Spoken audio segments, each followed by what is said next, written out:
সবাই কেমন আছেন? সবাই কেমন আছে? পরিচালক সমিতির পিকনিক,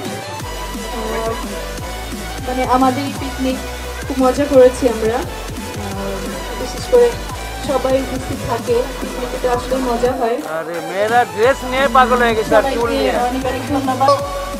শক্তিশালী একজন নেতা এবং সংগঠনের সাধারণ সম্পাদক আমাদের প্রিয় ছোট ভাই জায়েদ খানকে কিছু বলার জন্য অনুরোধ করছে। শুভ বিকেল সবাইকে। ভাষার মাস, শ্রদ্ধাভরে স্মরণ করছি সকল ভাষা সৈনিকদেরকে ফেব্রুয়ারি মাসে। আর আজকে পরিচালকরা হচ্ছেন আমাদের পিতা, আর চলচ্চিত্রটা হচ্ছে ডিরেক্টরস মিডিয়া। পরিচালকরা না হলে হয়তো বা আমরা আজকে শিল্পীরা তৈরি হতাম না। আমাদের পিতা পরিচালকদেরকে মনে করি, তারাই আমাদের ক্যাপ্টেন অফ দ্য শিপ। আজকে আমরা খুবই আনন্দিত, এত মিলন মেলায় পরিণত হয়েছে আজকে এই পরিচালক সমিতির বনভোজন। আমরা উত্তরোত্তর সাফল্য কামনা করছি চলচ্চিত্র পরিচালক সমিতি এবং বাংলাদেশ চলচ্চিত্র শিল্পী সমিতির পক্ষ থেকে পরিচালক সমিতিকে অনেক অনেক শুভেচ্ছা, অভিনন্দন এত সুন্দর আয়োজন করার জন্য। শুভ এবং সফল হোক বার্ষিক বনভোজন বাংলাদেশ পরিচালক সমিতি। অনেক অনেক শুভেচ্ছা সবাইকে। আচ্ছা, এপ্রিল আসছে, আপনারা জানেন। বলবা কিছু? আচ্ছা, ও একটু কথা বলবে। Thank you so much. আমি অনেক লাকি আজকে আমি এখানে এসেছি, কারণ আমার সামনে যারা বসে আছেন ওনারা আমার চেয়ে বয়সে অনেক বড়, সম্মানে অনেক বড়, অনেক গুণী, এবং ওনাদের কাজগুলো আমার স্বপ্নের চেয়েও বড়। সো আমি অনেক লাকি আমি এখানে এসেছি। আমি কিছু কথা বলতে চাই, সেটা হচ্ছে আপনারা হয়তো সবাই আমাকে চিনেন। আমি এভরি মিস ওয়ার্ল্ড কম্পিটিশনের মাধ্যমে আমার মিডিয়াতে পা রাখা। সো মিডিয়াতে আসলে আমি সমালোচিত হয়েছি, আলোচিত হয়েছি, সেটা পজিটিভ হোক সেটা নেগেটিভ হোক, যেখানে হয়েছে, কিন্তু আমার মূল উদ্দেশ্য ছিল film.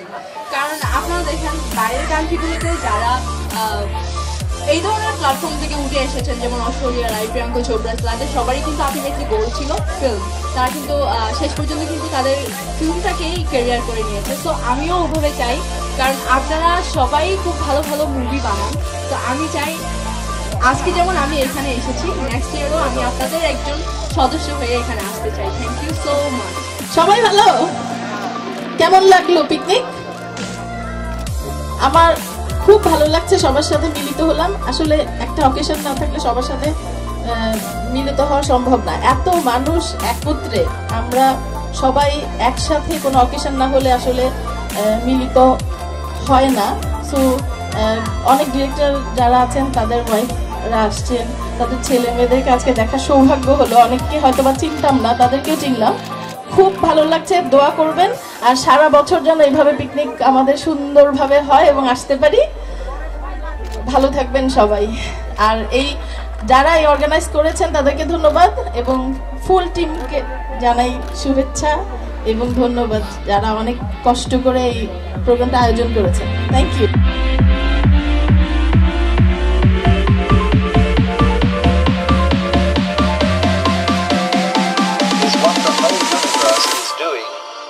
Place you call here and now. একা ঘনিশনে বলতে দিশিরে কিছু বলে ওরে সব ভালো, তুই একা বাসিসনে একটু ভালোবাসতে দিস মরে। সব ভালো, তুই একা বাসিসনে একটু ভালোবাসতে দিস মরে। দুজন মিলে স্বপ্ন লোক বলে সুখের ঘুরে, হৃদয় নায়ে চলবি যখন ওই জানিস তুই মোরে। বাসব না হয় দুজন মিলে স্বপ্ন লোক বলে সুখের ঘুরে। সব ভালো, তুই একা বাসিস নে একটু ভালোবাসতে দিস মরে। সব ভালো, তুই একা বাসিস নে একটু ভালোবাসতে দিস মরে। আসবো ছুটে তোর কাছে, যেখানে থাকি আমি যত দূরে। দুঃখের মজা বইবি যখন স্মরণ করিস রে তুই মোরে। আসবো ছুটে তোর কাছে, যেখানে থাকি আমি যত দূরে ওরে সব ভালো তুই একা বাসিস রে একটু ভালোবাসতে দিস মোরে সব ভালো তুই একা বাসিস রে একটু ভালোবাসতে দিস মোরে একা বাসে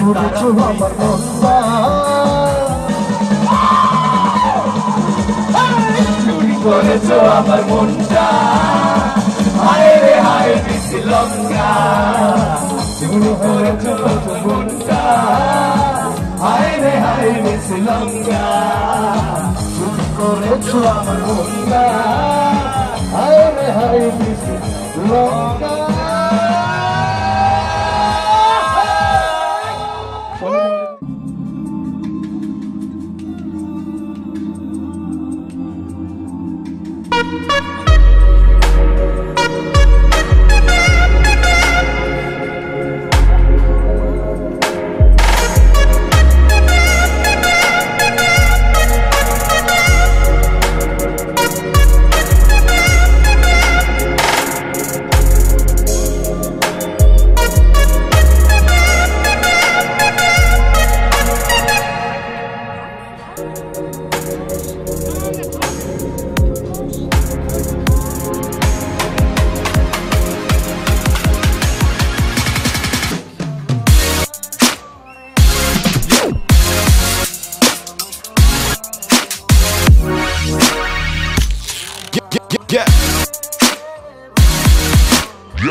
সবাই একটা তালি দিবেন তার সবাই জোরে হাততালি।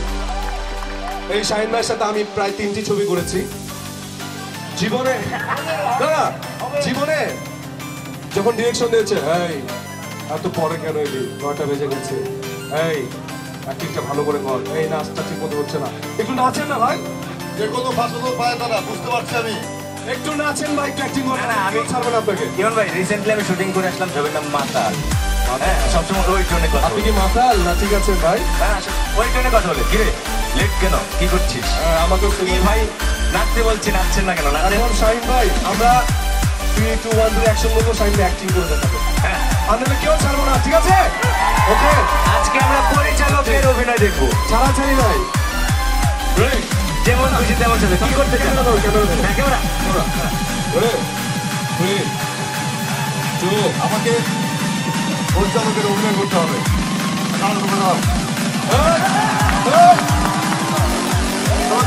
পরিচালক অভিনয় করবো আমি এই মুহূর্তে। তোমরা দুই বন্ধু একজন আরেকজনের সত্য হয়ে গেছো, এখন কিছু ডায়লগ বলো কিছু তোমরা। আমি দেখতে চাই যে ঠিক আছে কিনা। On the spot speed. Shahin ভাই জীবন অনেক ডিরেকশন দিচ্ছে, এখানে ডিরেকশন দিতে আইছেন না ভাই, এদিকে আসেন আপনি। অনেক দিচ্ছেন, এইখানে কোনো ডিরেকশন হবে না, এখানে উনি অ্যাক্টিং করবেন। রাজি? উনি অ্যাক্টিং করবে, কোনো ডিরেকশন হবে না আজকে। রাজি হয় যারা আমার শুভাকাঙ্ক্ষী সবাই, দর্শক সবাই আমার শুভাকাঙ্ক্ষী। আমার বিরুদ্ধে আমাকে অপদস্থ করার জন্য অশুভ পায় ধারণ করছে। আপনারা আমার পাশে থাকবেন, আমার অভিনয় করতে হবে না। এখন শাহিন ভাই অ্যাক্টিং করবে, বড় হবে ক্যামেরা হবে না। আচ্ছা একটু অভিনয় করি হালকা। আবার সন্দেহ দুলা ভাই আমার, আমি জানি না উনি মাইন্ড করবে কিনা, আমি মজা করার জন্য কাজটা করছি। ওমর সানি ভাই একটু আপনি হালকা বলি।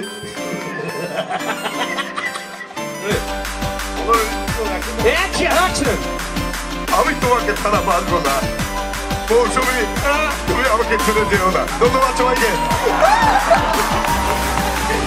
অনেক ধন্যবাদ। Thank you so much.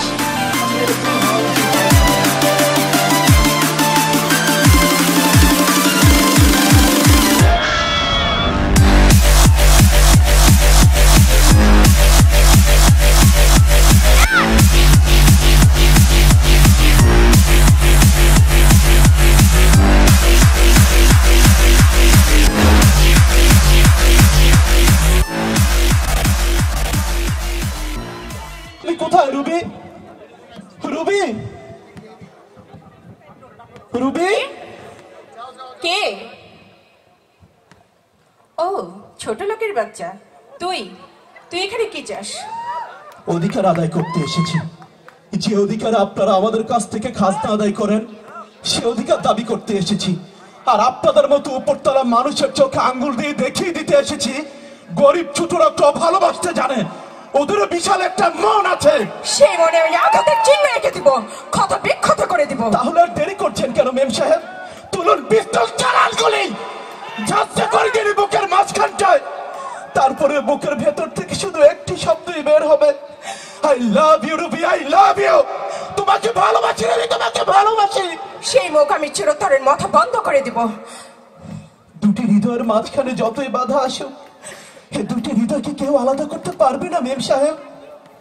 সেই হৃদয়ের মাঝখানে আমি বিশাল দেয়াল তৈরি করে দিব, জানি তোর হৃদয় আমার হৃদয়কে কখনো স্পর্শ না করতে পারে। চূর্ণ বিচন্ন করে ফেলবো, ভেঙে ফেলবো আমি সেই দেয়াল, আলাদা আলাদা টুকরো টুকরো করে ফেলবো সেই দেয়ালে প্রতিটি ইট, বালি, কণা, সিমেন্টের রড। কেন ভাঙবি? কার জন্য ভাঙবি? কিসের জন্য ভাঙবি? তোমার জন্য ভাঙবো রুবি, তোমাকে ভালোবাসি তার জন্য ভাঙবো। তুই জানিস কার সামনে দাঁড়িয়ে কথা বলছিস? ছোট লোকের বাচ্চা, এই এলাকার এমপি সাহেবের মেয়ের সামনে দাঁড়িয়ে কথা বলছিস। জানি তো রুবি, জানি বলেই এসেছি। তুমি দেখো আজ আমার সব কিছু হয়েছে, বাড়ি, গাড়ি, টাকা পয়সা সব। আরে ছোট লোকের বাচ্চা, বাড়ি, গাড়ি, টাকা পয়সা হলে যাতে ওঠা যায় না, আর পোশাক আশাক পাল্টালি সবকিছু হয় না। তুই এও ভুলে গেছিস তুই ছিলি আমার বাড়ির চাকর, আর তোর মা ছিল আমার বাড়ির চাকরানী। রবি নয়, বল মেম সাহেব। মেম সাহেব? হ্যাঁ হ্যাঁ মেম সাহেব। বাহ, চমৎকার মেম সাহেব, চমৎকার। আরে মেম সাহেব, যেদিন আপনি ছোটবেলায় পানিতে ডুবে মরতে লাগছিলেন, কই মেম সাহেব ওই দিন তো বলেন নাই আমাকে তুমি বাঁচিও না শ্রাবণ, তুমি যে আমার বাড়ির চাকর। আরে মেম সাহেব, যেদিন আপনি রোড অ্যাক্সিডেন্ট করে মরতে লাগছিলেন, কই মেম সাহেব ওই দিনও তো বলেন নাই আমাকে তুমি বাঁচিও না শ্রাবণ, তোমার মা যে আমার বাড়ির চাকরানী। আরে মেম সাহেব, ও রবি মেম সাহেব, যেদিন আপনার বাবা রাজা প্রতাপ শাহ আপনার রক্তের জন্য পুরো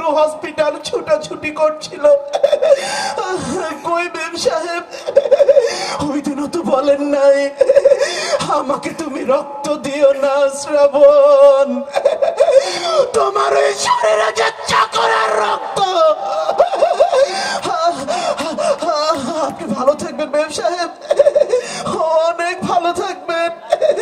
আপনার ভালোবাসার দাবি নিয়ে এই গরিব শ্রাবণ কোনদিন আপনার বাড়িতে আসবে না মেম সাহেব, কোনদিন আসবে না, কোনদিন না মেম সাহেব, কোনদিন না।